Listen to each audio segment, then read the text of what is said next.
В начале 2018 года между администрацией муниципального образования «Октябрьский наслег» и публичным акционерным обществом «Якутскэнерго» был заключен договор об осуществлении технологического присоединения к электрическим сетям объекта ИЖС на 50 участков в микрорайоне Верджера, села Антоновка общей мощностью 750 киловатт на общую сумму более 25 миллионов рублей. Сегодня подрядные организации уже заканчивают установку столбов и протяжку электрических сетей протяженностью более 2 километров. Антоновку мы сделали почти.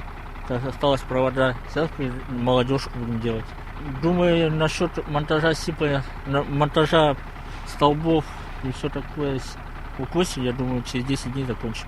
Уже скоро должны будут установить трансформатор, и к концу года долгожданное электричество должно быть подано потребителям. Ведь порядка года жители микрорайона Ипподромная Октябрьского наслега довольствовались лишь однофазной так называемой временной линией. И теперь с нового года все жители микрорайона смогут подключиться не только к стабильной и более мощной линии, но и смогут перейти на электроотопление. Линия рассчитана на 50 домов. Это в общей сложности 750 киловатт. Это для каждого дома 15 киловатт. Это для бытового потребления и электроотопления.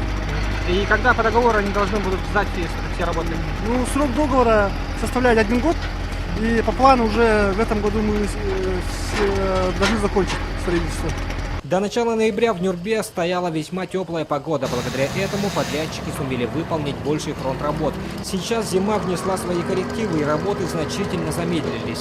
Но несмотря на капризы погоды, подрядчик планирует сдать работы в срок и качественно. Роман Савинов, Геннадий Матвеев, Эдуард Васильев, Нюрбинский район.